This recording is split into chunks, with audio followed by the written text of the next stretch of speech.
I'm continuing my reading right now, and what I'm doing in this series is to read through the entire standard works of the Church of Jesus Christ of Latter-day Saints. This consists of the Bible, the Book of Mormon, the Doctrine and Covenants, and the Pearl of Great Price. I am reading in a chronological order of events, not according to publication or volume, so I will be skipping around a little bit as I move along. I have just recently finished the book of Deuteronomy, which is the last of the 5 books of Moses, what the Jews would call the Torah. Now, we will be beginning to read Joshua. Now, there are 2 other videos that I am working on, but they're a little bit more complicated, and with my given circumstances, it's hard to get them out. But I will be shortly releasing a video as a kind of a tour of the tabernacle. Now, I've been trying to find a good picture, a good 3D thing, but can't really find any, so it's going to be a 2-dimensional tour, but I'm still going to bring it up so that we can see how things are arranged. Second of all, I will be doing a video of the travels of Israel in the wilderness, mapping it out and everything, seeing how close I can get it from what's described in Numbers. So look forward to those 2 videos. I will have them up before I finish the book of Joshua. But right now I am reading Joshua.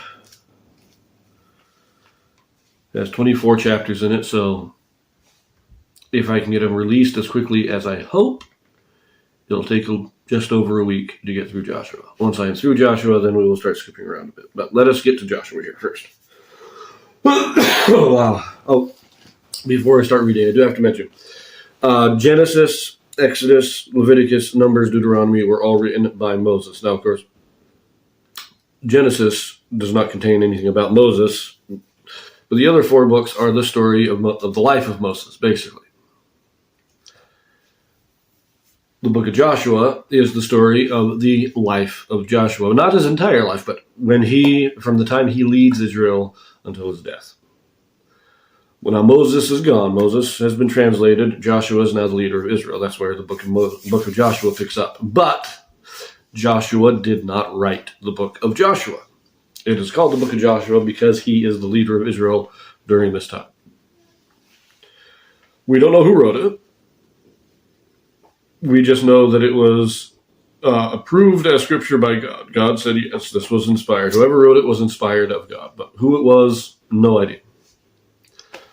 So that's one thing we should understand. So Joshua did not write. This is not his personal journal. This is not his personal testimony. This is just a story about him. So, and this will be the first book that we read. Well, not the first, but the second book, because Job was not written by Job either. So this is the second book that we read that was not written by the person that it's about. Now, you could count Genesis, but the book of Moses, being a Joseph Smith translation of Genesis, it's a little iffy there. But anyways, just wanted to point that out. Chapter 1. Let's get into this. Chapter 1. The Lord speaks to Joshua. He is commanded to be of good courage, to meditate upon the law, and to keep the commandments. He prepares Israel to enter Canaan. Now after the death of Moses, the servant of the Lord, it came to pass that the Lord spake unto Joshua the son of Nun, Moses' minister, saying, Moses my servant is dead. Now therefore arise, go over this Jordan, thou and all this people, unto the land which I do give to them, even to the children of Israel. Every place that the sole of your foot shall tread upon, that have I given unto you, as I said unto Moses, from the wilderness and this Lebanon, even unto the great river, the river Euphrates, all the land of the Hittites, and under the great sea toward the going down of the sun shall be your coasts. There shall not any man be able to stand before thee all the days of thy life. As I was with Moses, so I will be with thee. I will not fail thee, nor forsake thee. Be strong and of a good courage, For unto this people shalt thou divide for an inheritance the land which I swear unto their fathers to give them. Only be thou strong and very courageous, that thou mayest observe to do according to all the law which Moses my servant commanded thee. Turn not from it to the right hand or to the left, that thou mayest prosper whithersoever thou goest. This book of the law shall not depart out of thy mouth, but thou shalt meditate therein day and night, that thou mayest observe to do according to all that is written therein. For then thou shalt make thy way prosperous, and then thou shalt have good success. Have not I commanded thee? Be strong and of good courage. Be not afraid, neither be thou dismayed, for the Lord thy God is with thee whithersoever thou goest. Now remember, in Deuteronomy, Moses basically gave the same message to Joshua, but that was Moses talking. God is reiterating what Moses said, and he is saying this. Now this is the Lord speaking. So now we have Joshua was with Moses on a number of occasions when God spoke to Moses, but he was always a little bit separate. And when they went up on Mount Sinai, he only went halfway up and Moses went up. They'd go into the tabernacle, and if Joshua was there, God would appear in the pillar of the cloud. So Joshua, he was always there, but this is the first time that God is speaking to him directly. And he's saying, okay, Moses is gone. You're now in charge. Don't worry about it. I got you back.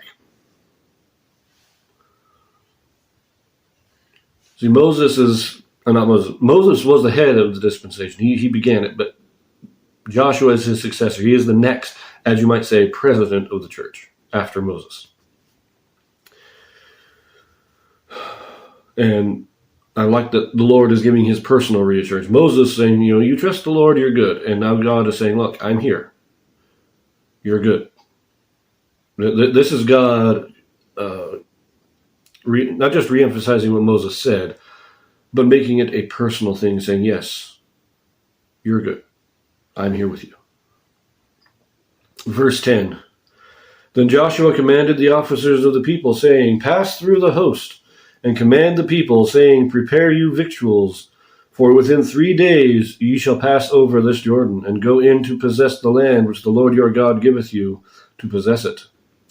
And to the Reubenites, and to the Gadites, and to half the tribe of Manasseh, spake Joshua, saying, remember the word which Moses the servant of the Lord commanded you, saying, the Lord your God hath given you rest, and hath given you this land. Your wives, your little ones, and your cattle shall remain in the land which Moses gave you on this side Jordan. But ye shall pass before your brethren armed, all the mighty men of valor, and help them, until the Lord have given your brethren rest, as he hath given you. And they also have possessed the land which the Lord your God giveth them. Then ye shall return unto the land of your possession, and enjoy it, which Moses the Lord's servant gave you on this side Jordan toward the sunrising. And they answered Joshua, saying, all that thou commandest us we will do, and whithersoever thou sendest us we will go. According as we hearkened unto Moses in all things, so will we hearken unto thee. Only the Lord thy God be with thee, as he was with Moses. Whosoever he be that doth rebel against thy commandment, and will not hearken unto thy words in all that thou commandest him, he shall be put to death. Only be strong and of a good courage. So yes, going back to the beginning. Again, God is commanding Joshua to recite the scriptures in his mind, to keep them always in mind. In this case, it's the record of the law itself. So Leviticus and Deuteronomy, basically. But it is still an indication of how important the scriptures are, how important the records are. They are how we remember, how we know who we are, how we know our relationship to God. But now Joshua goes, okay, you got 3 days to prepare, and then we're marching. And he reminds Reuben, Gad, and the half-tribe of Manasseh of their oath, that they will march out in front. It will be the front line to go conquer the land. And they all agree. It's all just kind of reviewing what has already been said in the past. But I like that. We will follow you as long as God is with you. That's not a bad no. you stay as faithful as Moses was, and we'll stay as faithful to you.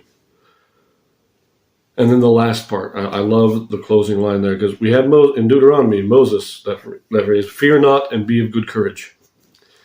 God said that twice to Joshua in this chapter. Fear not and be of good courage.